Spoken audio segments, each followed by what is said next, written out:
बड़ी खबर आपको सचेत करने वाली भी है। हरदोई से बड़ी खबर है। बोरवेल में एक 3 साल का मासूम गिर गया। मासूम को बोरवेल से निकालने के लिए रेस्क्यू ऑपरेशन शुरू कर दिया गया है। पुलिस और दमकल विभाग का जो दस्ता है वो रेस्क्यू ऑपरेशन शुरू कर चुका है।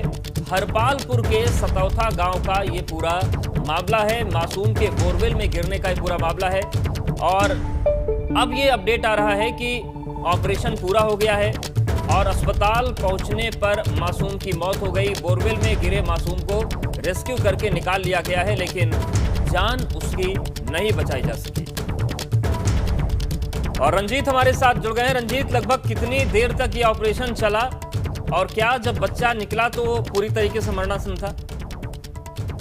जी, ये हरदोई जिले का हरपालपुर थाना क्षेत्र का सतौथा गांव है, जहां पर ये घटना हुई। 2 मासूम बच्चे आपस में खेल रहे थे। एक 4 साल की उम्र का था और एक 3 साल की उम्र का था। तो 3 साल की उम्र का बच्चा था, वो बोरवेल में गिर गया और उसके बाद में रेस्क्यू ऑपरेशन चलाया गया। लगभग 5 से 7 घंटे रेस्क्यू ऑपरेशन चला है और उसके बाद में क्या बच्चा रंजीत जब बोरवेल में गिर गया था उसके बाद तत्काल बाद ये रेस्क्यू ऑपरेशन शुरू हुआ या रेस्क्यू ऑपरेशन देरी से शुरू हुआ? नहीं, रेस्क्यू ऑपरेशन तुरंत शुरू हो गया था क्योंकि जानकारी तुरंत मिल गई थी। तो स्थानीय लोगों ने और प्रशासन ने रेस्क्यू ऑपरेशन तुरंत शुरू कर दिया था और उसके बाद में जब बच्चा निकला है, निकलने के समय वो मरणासन स्थिति में ही था और उसके बाद जब उसको अस्पताल ले जाया गया है तो वहां पे उसको डेथ डिक्लेयर कर दिया गया। शुक्रिया रंजीत, जानकारी देने के लिए, अपडेट्स को देने के लिए। तो लगातार इस तरीके की घटनाएं सामने आती हैं, लेकिन उसके बावजूद लोग खुला बोरवेल छोड़ देते हैं और बच्चों की मौत होती है।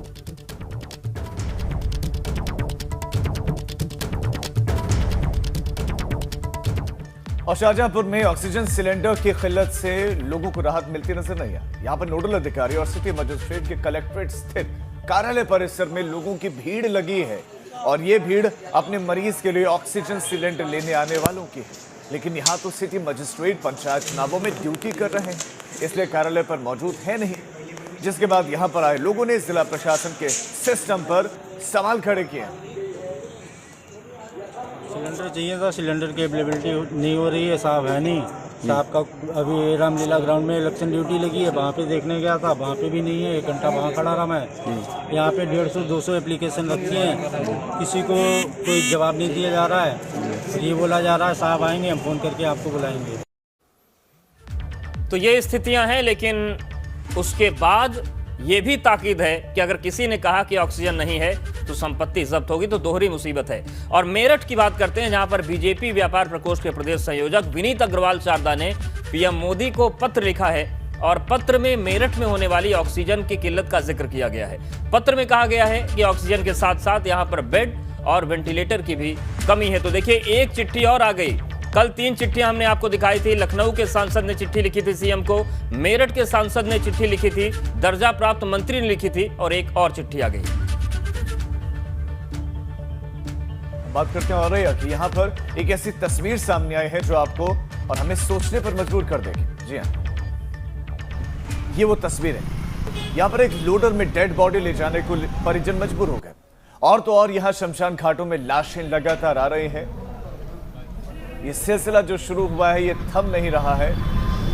लाशें आ रहे हैं, जलाए जा रहे हैं, इंतजार करना पड़ रहा है, लोगों को इंतजार करना पड़ रहा है और ये स्वास्थ्य सिस्टम पर बहुत बड़े सवाल हैं। ये तस्वीरें आपको और हमें सोचने पर मजबूर कर रही हैं। तो देखिए, तस्वीर औरैया की है और जिस तरीके की बदहाली यूपी और देश भर में दिख रही, शायद यही वजह है कि भूटान जैसे देशों को अब भारत पर तरस आ रहा है और वो कह रहे हैं कि हमसे मदद ले लीजिए।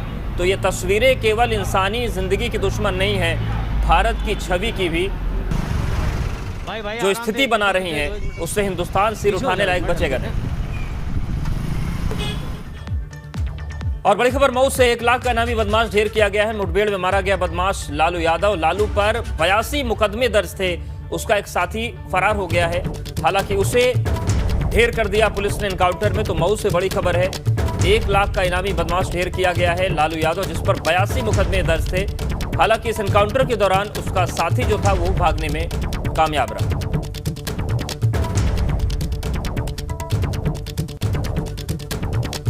मऊ से बड़ी खबर है जहां पर पुलिस का एक्शन हुआ है और कुख्यात बदमाश लालू यादव को एनकाउंटर किया गया है।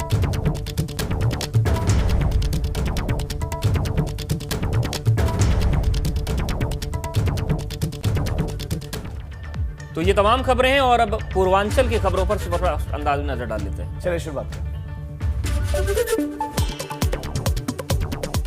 गोरखपुर में कोरोना के बाद से हालत खराब है। यहाँ पे शमशान घाट में लाशों की भीड़ लगती जा रही है। लोग इलाज के लिए भटक रहे हैं, एक दूसरे से लोग मदद की गुहार लगा रहे हैं।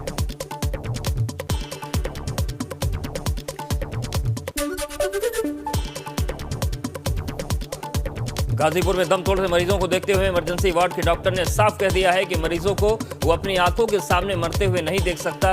ये डॉक्टर अपने आप को असहाय महसूस कर रहे हैं।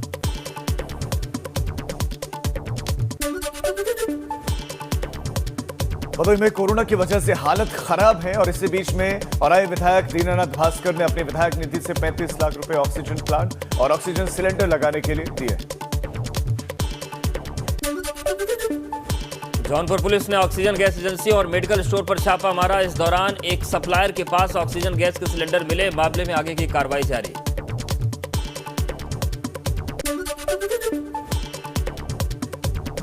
वाराणसी में घाट किनारे शवदाह के लिए लकड़ियां महंगी मिल रही हैं और लकड़ी को बेचने वाले कैमरे पर सच बोलने से बच रहे हैं, लेकिन 4,000 रुपए प्रति मन तक लकड़ी का रेट वसूल किया जा रहा है।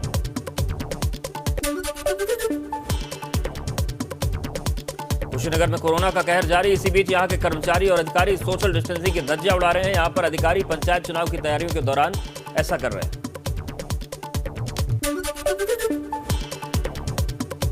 मिर्जापुर में कोरोना का कहर जारी है। 24 घंटे में यहां 145 नए केसेस मिले। 390 लोग इलाज के बाद ठीक होकर घर लौटे। 24 घंटे में जो केसेस हैं वो पहले की अपेक्षा में कम है।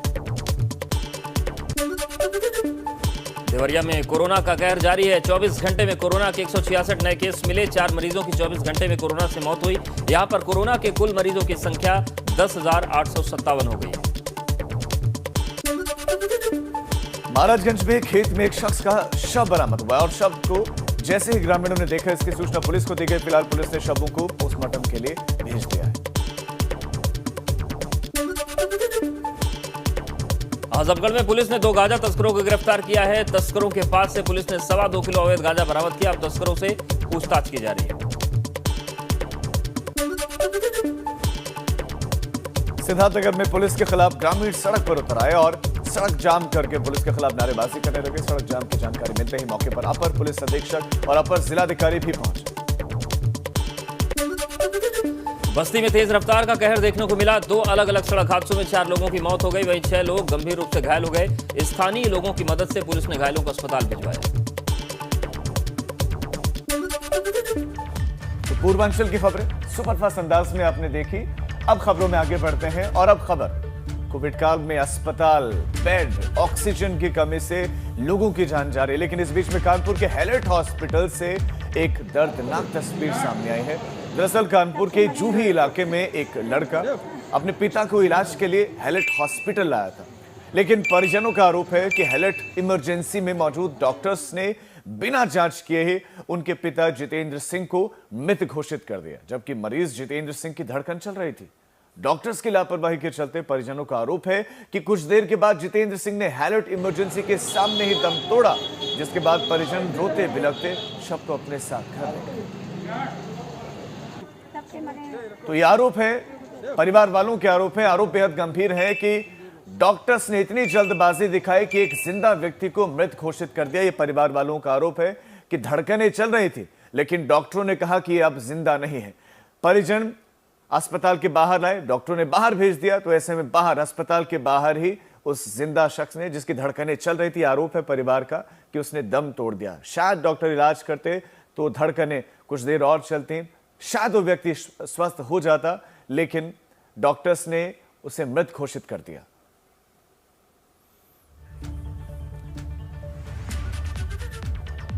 और वैक्सीनेशन को लेकर बड़ी खबर आ रही है। आज से वैक्सीन के लिए रजिस्ट्रेशन शुरू होगा। 18 साल से ऊपर के लोग जो हैं वो रजिस्ट्रेशन करा सकते हैं। सरकारी पोर्टल पर आज से रजिस्ट्रेशन शुरू होगा। सरकार ने टीकाकरण के लिए 1 करोड़ डोज का ऑर्डर दिया है और 1 मई से 18 साल की उम्र तक के लोगों का वैक्सीनेशन शुरू होगा। तो वृहद वैक्सीनेशन अभियान शुरू होने जा रहा है 1 मई को, और आज से जो कोविन पोर्टल बनाया गया है उस पर आप जाकर रजिस्ट्रेशन कर सकते हैं अगर आपकी उम्र 18 या 18 साल से ऊपर है। और कोरोना से बचाव में वैक्सीनेशन बेहद जरूरी है। वैक्सीनेशन को लेकर कोई भ्रांति अपने मन में ना रखें। कोविन पोर्टल पर जरूर आप अपना रजिस्ट्रेशन कराएं, क्योंकि अगर संक्रमण की जद में गलती से आए तो यूपी में हालात क्या है वो किसी से छिपा नहीं।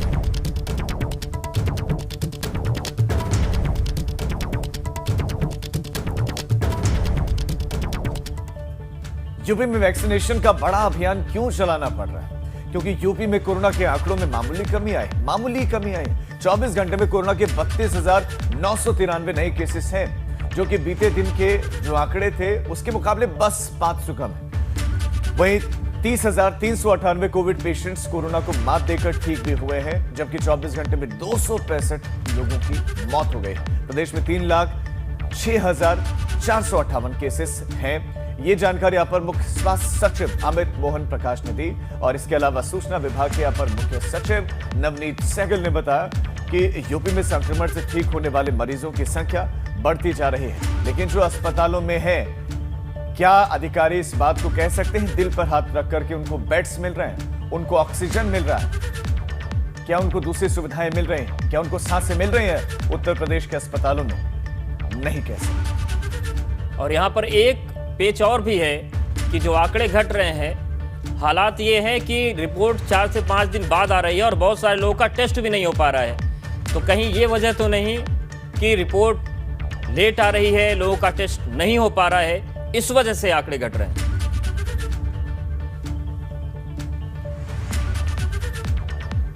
24 घंटों में संक्रमण के 32,993 मामले सामने आए हैं।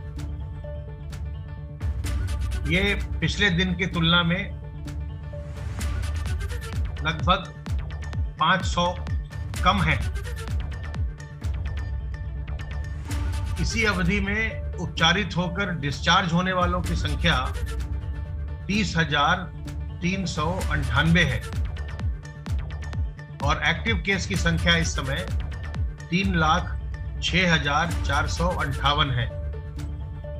विगत 24 घंटों में कोविड संक्रमित व्यक्तियों में से 265 लोगों की मृत्यु हुई है।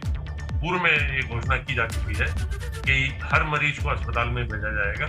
यदि सरकारी अस्पताल में जगह नहीं है, बेड नहीं है, तो उसे निजी अस्पताल में बेड उपलब्ध कराया जाएगा, और उसका सारा खर्चा उत्तर प्रदेश सरकार उस निजी अस्पताल को उपलब्ध कराएगी।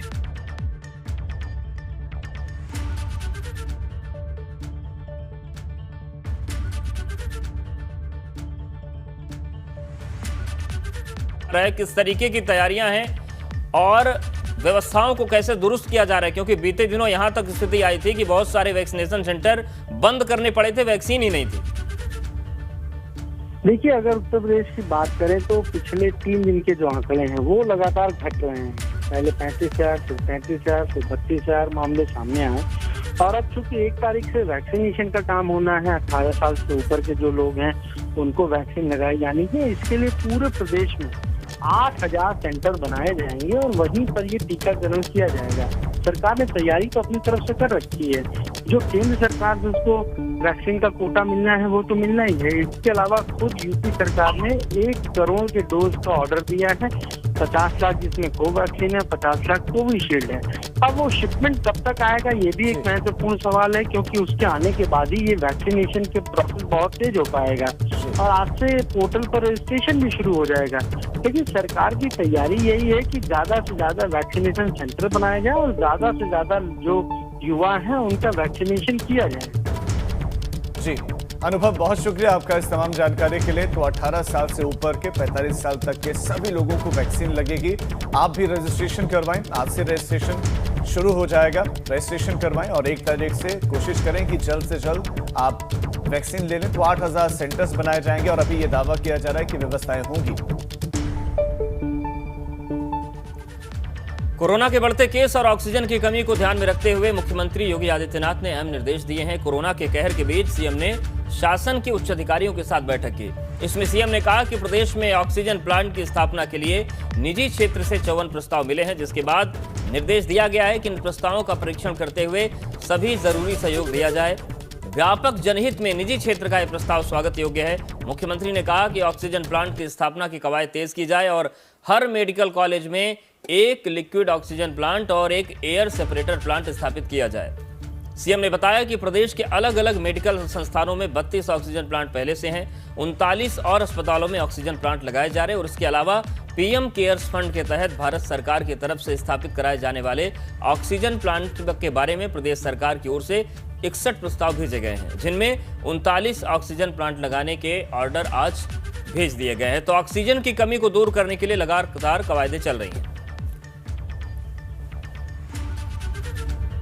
मुख्यमंत्री योगी आदित्यनाथ आज फिर से टीम 11 की बैठक करेंगे और यह बैठक सुबह 10:30 बजे होगी। वीडियो कॉन्फ्रेंसिंग के जरिए यह जो है महत्वपूर्ण बैठक होगी। आज अधिकारियों को आज भी कुछ दिशा निर्देश दिए जा सकते हैं।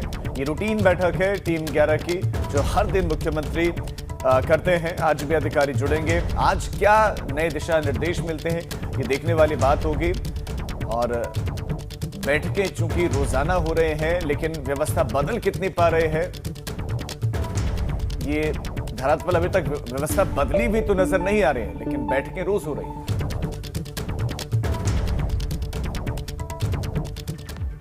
और बड़ी खबर प्रयागराज से है। प्रयागराज की नैनी जेल में करीब 325 कोरोना पॉजिटिव मिले, हड़कंप मच गया। यहां पर जेलर, 2 डिप्टी जेलर, 1 दर्जन से ज्यादा वार्डर भी कोरोना से संक्रमित मिले हैं। तो वहीं जेल के कई और कर्मचारियों के पॉजिटिव होने से हड़कंप मच गया। राहत की बात यह है कि बड़ी संख्या में संक्रमित होने के बावजूद नैनी सेंट्रल जेल से जुड़े किसी भी शख्स की कोरोना के चलते मौत नहीं हुई है। वहीं कोरोना के संक्रमण को रोकने के लिए यहां पर जेल में कई तरह के इंतजाम किए गए हैं। जेल में कोविड केयर सेंटर बनाया गया है, तो वहीं सैनिटाइजर, मास्क और साबुन मुहैया कराए जा रहे हैं। इसके अलावा कैदियों का वैक्सीनेशन भी किया जा रहा है। सेकेंड वेव आपको मालूम है कि बहुत तेजी से एकाएक आई है, लेकिन हम लोग पहले से अलर्ट थे। हमारी टेम्प्रोरी जेल की व्यवस्था पहले से चल रही थी, जिसमें नए आने वाले पहले रैपिड एंटीजन टेस्ट के बाद ही दाखिल होते हैं। उसके बाद उनको हम लोग जब RT-PCR में नेगेटिव पाते हैं तब मुख्य कारागार में दाखिल करते हैं। इसके अलावा चूंकि हमारे स्टाफ का और भी बाहर की दुनिया से संपर्क रहता है और आवागमन बना रहता है, तो कुछ स्टाफ के लोग इन्फेक्टेड हुए हैं और जेल में बंदियों को भी इन्फेक्शन हुआ है। इस समय कुल 114 मेल इनमेट्स हैं जो इन्फेक्टेड हैं और 9 महिलाएं हैं। दोनों लोगों के लिए अलग अलग कोविड केयर सेंटर बना हुआ है, जिसके लिए डेडिकेटेड स्टाफ है, मेडिकल ऑफिसर्स हैं, हेल्थ केयर के लिए वर्कर हैं, नर्सेस हैं। तो जो कोरोना का संक्रमण है वो हर जगह पहुंच रहा है। बिल्कुल। और अब अवध क्षेत्र की खबरें आपको सुपरफास्ट अंदाज में दिखाते हैं। रायबरेली में शासन ने रायबरेली को 3 मीट्रिक टन लिक्विड ऑक्सीजन मुहैया करवा कर राहत दी है और डीएम की कोशिश ये भी है कि ARTO प्रशासन और खाकी के साय में लिक्विड ऑक्सीजन सभी को मिले और इनसे भरे हुए टैंकर गंगागंज स्थित ऑक्सीजन प्लांट पर पहुंचे। कौशाम्बी का जिला अस्पताल फिर से चर्चा में। यहां पर जिला अस्पताल के सर्जिकल स्टोर से 7 रेमडेसिविर इंजेक्शन चोरी हो गए। इस चोरी की घटना के बाद स्वास्थ्य महकमे में हड़कंप मचा हुआ है। प्रतापगढ़ के कुंडा कस्बे में सब्जी मंडी में बड़ी भीड़ उमड़ी और इस भीड़ की वजह से यहां पर कोरोना संक्रमण का खतरा बढ़ गया, लेकिन इन सब से पुलिस प्रशासन को कोई फर्क पड़ता नहीं। अयोध्या में कोरोना का कहर के बीच एक अच्छी खबर आई है। यहां पिछले 24 घंटे में 356 लोगों ने कोरोना से जंग जीती। पिछले 24 घंटे में कोरोना से 255 नए केस सामने आए। अम्बेडकर नगर में कोरोना का कहर जारी है। बीते 24 घंटों में कोरोना के 91 केसेस सामने आए। 2 कोरोना मरीजों की मौत हुई। जिले में एक्टिव केसेस की संख्या 882 पहुंच गई है। सुल्तानपुर में कोरोना को लेकर डीएम एक्शन मोड में है। यहां पर उन्होंने लाउड स्पीकर के जरिए लोग और व्यापारियों को जागरूक किया। डीएम ने लोगों से अपील की कि वो मास्क पहने। अमेठी में चुनावी रंजिश में दबंगों ने एक घर में घुसकर पूरे परिवार को पीट दिया और इस पिटाई से गंभीर रूप से घायल बुजुर्ग की इलाज के दौरान मौत हो गई। मौत के बाद बुजुर्ग के परिवार वालों ने थाने के बाहर प्रदर्शन किया। बाराबंकी में प्रधान पद उम्मीदवार के समर्थन में वोट न डालने पर दबंग देवर ने भाभी की लाठी डंडों से पिटाई कर दी। इस पिटाई के बाद महिला गंभीर रूप से जख्मी हो गई। वहीं इलाज के दौरान महिला की मौत भी हो गई।